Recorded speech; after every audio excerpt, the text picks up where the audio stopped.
This is the poem about Rick, and it's called A Road Trip, based on all of the photo albums and paintings and everything I got, in a sketchbook mostly. I look through that pretty often. So it's called Road Trip. Richard Jones is the spirit of my great uncle.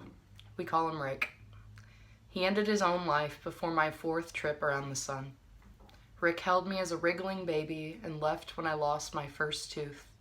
My memories of him are foggy and displaced, amnesia-induced and lost. My mother claims I was adamantly noisy during his memorial, but given the chance to do it again, I wouldn't make a single sound. His posthumous belongings were distributed among his nearest, and his photo albums, sketches, and paintings were collecting dust. They found themselves on the shelves of a closet in Illinois, kept for memory's sake, yet remained untouched until I came along. No one else wanted them, but I found myself in those Polaroids. Albums dedicated to mushroom hunts, road trips, and love. Photos of friends who longed for him, and a family who was wrought with grief.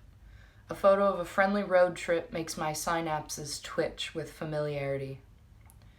Tread-stripped tires roll to a gravelly halt in the woods, and the hippies pour out of the powder blue clown car.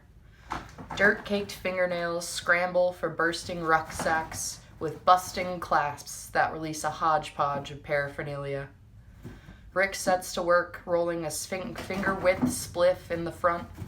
His cohorts strip and their clothes snag branches on their way down. The hippies kick off their shoes and the damn things keep running, and their naked toes wiggle to nestle familiarly in the Arkansas dirt. A flood of pashmina and quilts flows over the bumper and crumples at the feet of the jubilant naked friends. The wind carries their laughter through the forest and swirls their marijuana smoke up into the clouds. Hula hoops are resurrected and roll wobbling down the trails, settling like spun coins around the bonfire, ready to spin.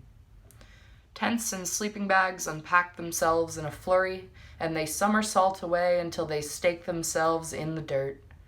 The campsite swirls and settles neatly with the spirit of love, and the friends jaunt home to it, warming their lungs with smoke. These photos remind me of the man I hardly met, just as poignantly as they remind me of myself. Was it so easy for you, Rick, to love freely? Maybe it was, but something gripped the fabric of your life. Something yanked you from your free float in the clouds, closed your third eye forever, and left only your photos for me. I can feel that within me, just like I feel my soul in these photos.